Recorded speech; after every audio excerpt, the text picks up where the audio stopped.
Sarah, you've been here all day and worked very hard.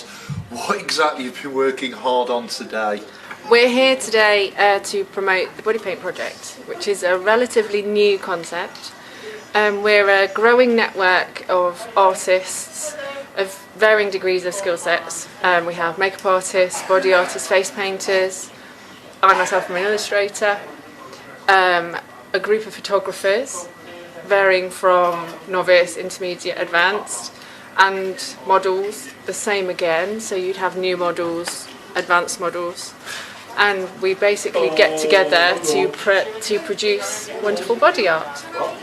And it is wonderful body art. So, on that very front, what are the more complicated kind of characters and what are the least complicated characters, i.e. the ones you look forward to the most? Okay, well, we all absolutely adore doing superheroes. They're fantastic. They're the best in terms of the things you can get out of the models as well, because then they become the character and they can get more, they have more fun modelling.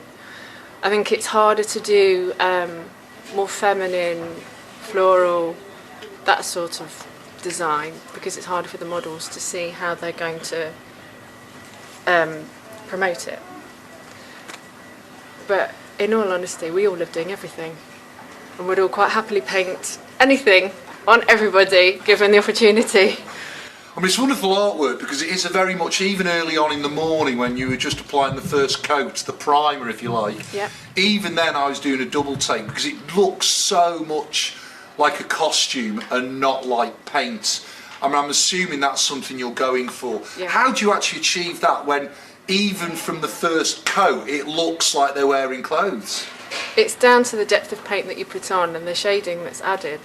So you put darker areas, lighter areas, you look at the way that shadows are formed on your clothing and work with the light as it falls on your body, so you recognise which areas you need to add the shadow, the highlights, and you basically overemphasise those things, and then it looks like clothing. So as an illustrator, Sarah, which ones do you enjoy doing on paper and which ones do you actually enjoy doing on the bodies themselves? Well, is there a difference? There is. On paper I tend to do more portraiture or children's illustrations, whereas I'm really enjoying doing the more serious superheroes, basically changing the models into a character. I really enjoy doing that, and adding props as you would do in normal cosplay. We also make props to go with the body art, so sometimes you use foam and you'll make additions, armour and things that will go on as well. So it's not just the paint, we involve everything. So with the props and with everything you added, who's your particular favourite, or do you actually just rely on what the models themselves would prefer? We very much work as a team, so we discuss it beforehand. None of us as artists would be happy to paint something on a model that would make them feel uncomfortable. It's all down to them feeling confident in what they're painted as.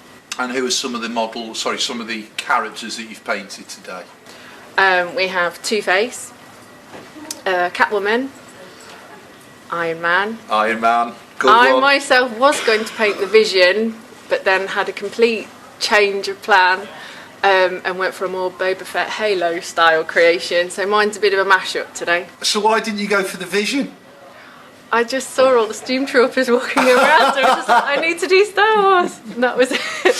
Such a shame, but no, thank you for that as well. And where would we be able to find you if I wanted to look for you on social media? We are on Facebook. We have 3 different project groups, so we have a South East, a North West and a Midlands group, and we're also on Twitter. So you just search the Body Paint Project and you should find us. The Body Paint Project. Yeah. Thank you very much, Sarah Smith. You're welcome.